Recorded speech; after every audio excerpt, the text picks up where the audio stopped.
Active है। जय भारत साथियों, मैं अभी इधर बसखारी रोड पे निकल रहा था, नियर अबाउट रामनगर के आसपास हूँ। और अभी हमारे एक बहुत ही सीनियर और बहुत ही वरिष्ठ समाजसेवी से मुलाकात हुई है, तो उनसे मैं आपका परिचय कराता हूँ। और उनके माध्यम से हम ये देखना चाहेंगे, जानना चाहेंगे कि आखिर अम्बेडकर नगर में जो स्थिति है अभी वर्तमान की वो क्या है, सरकार से लोग यहाँ पे कितने % खुश हैं और क्या क्या फैसिलिटीज़ जो है सरकार इनको प्रोवाइड कर रही है। तो सर, आप अपना थोड़ा परिचय बताएं पहले। जी, मेरा नाम सूर्यलाल मौर्य है। अच्छा। मैं अपने दर्शकों को अपना परिचय दे दूं। मैं सूर्यलाल मौर्य, अकबरपुर अम्बेडकर नगर से। और मैं राजनीति से नहीं जुड़ा, लेकिन अपने जो मौर्य समाज है इनके हित के चिंतित रहने वाला व्यक्ति हूँ।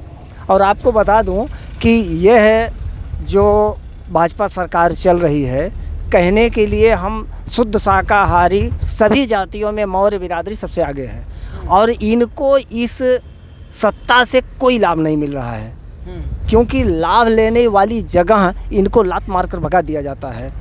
हमारे जो नेता वर्ग हैं कहने के लिए मौर्य बिरादरी से आते हैं, लेकिन ये अपना व्यक्तिगत स्वार्थ सिद्ध कर पाते हैं और इनके द्वारा हमारे मौर्य बिरादरी का कोई लाभ नहीं हो पा रहा है।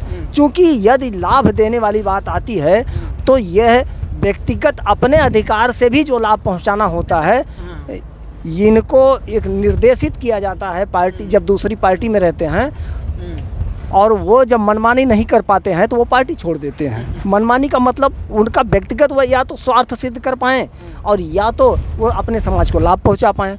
तो वो व्यक्तिगत स्वार्थ पहले देखते हैं, इसलिए इनके माध्यम से अपने मौर्य समाज को कोई लाभ नहीं पहुंच पा रहा है।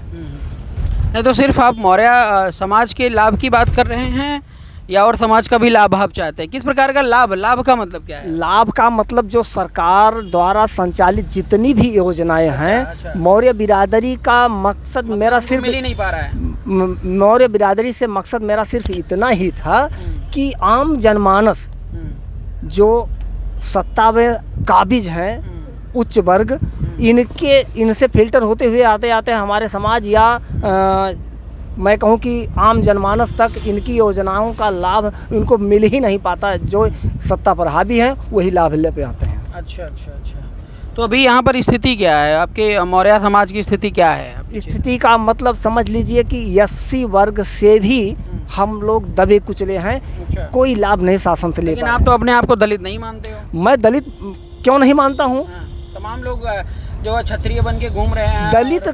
दलित शब्द वैसे तो इस्तेमाल नहीं करना चाहिए, लेकिन हम लोग सत्ता से वंचित और शोषित हैं। तो शोषित का मतलब ही तो दलित होता है ना? दलित होता है जो कुचलित, जिनको अधिकार से वंचित हैं, जो लोग अधिकार, जो नागरिक अधिकार सरकार द्वारा चलाई गई योजनाओं से भी जो वंचित हैं, उनको आप दलित कहें या जो कुछ भी कहें। मैं यही कहना चाहता हूं कि सिर्फ इन लाभों से हम लोग बिल्कुल वंचित हैं, हमको लाभ नहीं मिल पा रहा है। तो किस प्रकार की सरकार आप चाहते हैं? किस प्रकार की सरकार चाहते हैं? अगर आपको पॉलिटिक्स में मौका मिले, नेतृत्व करने का प्लेटफॉर्म दिया जाए, तो कैसे, मतलब किस प्रकार की व्यवस्था आप चाहते हैं?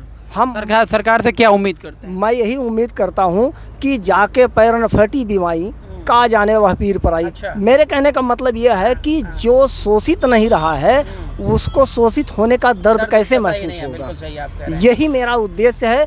और जो शासन संपन्न लोग, फॉरवर्ड लोग या जो सत्ता का लाभ पा चुके हैं, वही सत्ता का लाभ आज भी ले पा रहे हैं। यही मेरा कहने का मतलब है। ठीक है। घर में कौन कौन है आपके? मैं, मेरी बीबी, बच्चे। बच्चे क्या करते हैं? बच्चे सब पढ़ने वाले हैं। 6 बच्चे हैं मेरे, 6 पढ़ते हैं। अच्छा। पढ़ाई लिखाई कैसे? सरकार से क्या योजनाएं मिल रही हैं? अब तक तो जो क्षतिपूर्ति मिलती थी वो भी नहीं मिल पा रहा है। स्कॉलरशिप मिलता था वो भी नहीं मिल पा रहा है। भाजपा सरकार आते ही समझ लीजिए पिछड़े और SC ST के विरोधी सरकार है, या यूँ कहूँ कि ये अपनी सरकार, ये मनमानी चलाने वाली सरकार है। तो इस बार 2022 में क्या प्लानिंग है? 2022 में मैं समझता हूँ कोई उभरता नेतृत्व आए तो उसको चयन किया जाए, क्योंकि भाजपा और कांग्रेस, कम्युनिस्ट, ये सब फॉरवर्ड लोगों की पार्टियां हैं। तो उभरता हुआ नेतृत्व तो आपके जो है समाज में या देश में कहाँ दिख रहा है? किसको आप बनाना चाह रहे हैं? किसको बताऊं मैं, अभी कोई नज़र नहीं आ रहा अभी कोई नज़र नहीं आ रहा। जब चुनाव आएगा तो सब लोग समाज के हितैषी बन जाएंगे, सब दलित पुत्र अधिकार। जी, इन सबको आप वोट देंगे मौका मिलेगा तो? मैं कैसे वोट करूं इनको? मैं चाहता हूं कि यदि बिरादरी वाली राजनीति हमको करना है तो हमारी बिरादरी का लाभ वही पा रहे हैं। जैसे बैकवर्ड की सरकार बनी, बैकवर्ड में स्वामी प्रसाद मौर्य सत्ता में, जैसे क्या कहते हैं, मुलायम सिंह सरकार बनी, बैकवर्ड सरकार, तो ये अपने बिरादरी विशेष को लाभ पहुंचाने में सफल हुए। ये सत्ता में थे 4 बार, मायावती बहन जी मुख्यमंत्री बनी, लेकिन मुख्यमंत्री काल में ये दूसरी पार्टी में थे, इनका खुद का ये लाभ तो पहुंचा पाए, लेकिन ये अपने समाज को लाभ नहीं पहुंचा पाए।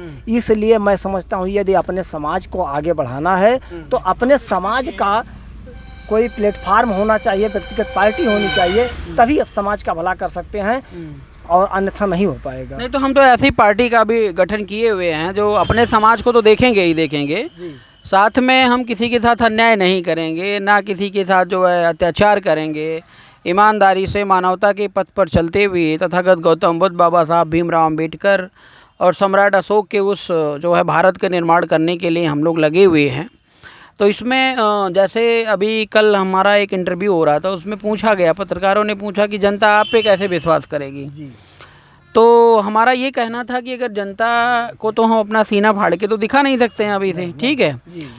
अब हम अपने तरफ से तो 100% ऑनेस्ट और डेडिकेटेड हैं, तो हमारा ये कहने का मतलब था कि अगर जनता मुझ पर विश्वास नहीं कर रही है तो अपने बेटे को मेरे सामने कर दे, हम उसका नेतृत्व स्वीकार कर लेते हैं, तब तो जनता विश्वास करेगी। इसमें मैंने कोई गलत बोला क्या? नहीं, बिल्कुल नहीं। तो आप जो ये पार्टी अभी हम लोगों ने गठन किया हुआ है, अशोका राज के, हम उसके भविष्य, उसके मतलब उद्देश्य को लेकर के चल रहे हैं, और आपको पता होगा कि 2022 में हम सभी सीटों पे चुनाव लड़ने की योजना बना रहे हैं जी।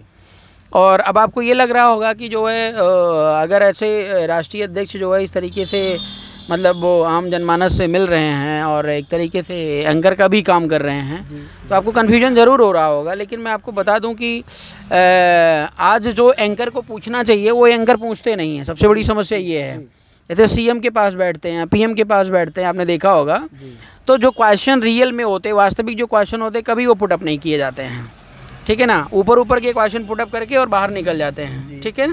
तो इस पर जो है अपने क्षेत्र में ये जो पार्टी हमारी है, भारतीय राष्ट्रीय पार्टी है, इसके बारे में जो है आपका क्या निर्णय है और किस प्रकार से आप जो है हमें एक सॉलिड प्लेटफॉर्म देंगे। एक्चुअली मैं आपको बताना चाहूँगा, हमारे यहाँ पे सारी जो व्यवस्थाएं हैं वो लोकतांत्रिक बना दी गई हैं। इसमें हम चाहते हैं मौर्य समाज का नेतृत्व मौर्य करे, कुशवाहा समाज का नेतृत्व कुशवाहा करे, शाक्य समाज का नेतृत्व शाक्य करे, यादव समाज का नेतृत्व यादव करे, और हम लोग मिल करके एक समता मूलक समाज की स्थापना करें। हम इस प्रिंसिपल पे काम कर रहे हैं। तो क्या इस पर आपका क्या विचार है? मेरा विचार यही है कि बुद्ध जो थे वो किसी जातिवादी व्यक्ति नहीं थे, उनकी बात को पूरा विश्व मानता है और उनके आप अनुयायी हैं। यहाँ आप पर विश्वास करना जायज़ है। और रही बात सब समाज का नेतृत्व आप सबको दे रहे हैं, बहुत अच्छा बात, यह चीज़ से मैं सहमत हूँ। अन्य पार्टियां क्या करती हैं कि प्रत्येक बिरादरी के नेता को एक यूनियन बना करके और व्यक्ति उनको उनके ऊपर बैठ के शोषण कर रही है, उनके ऊपर उनके बिरादरी का वोट ले करके और मनमानी सत्ता संभालते हैं। वोट लेने की राजनीति कर रहे हैं, वो हिस्सेदारी भागीदारी देने की बात नहीं हो रही है। यहाँ आप जिन उद्देश्यों पर चल रहे हैं, आप ज़मीनी पार्टी खड़ी कर रहे हैं, आप एंकर का काम कर रहे हैं, आप लड़ रहे हैं, तो चूँकि आपके पास आर्थिक संग्रह नहीं है और जिन ईमानदारियों और जिन आदर्शों को आप लेकर के चल रहे हैं, आप बहुत अच्छा काम कर रहे हैं। मैं आपका 100% सहयोग करने के लिए तैयार हूँ। बहुत बहुत धन्यवाद सर, आपको जो मेरी क्षमता है। Thank you.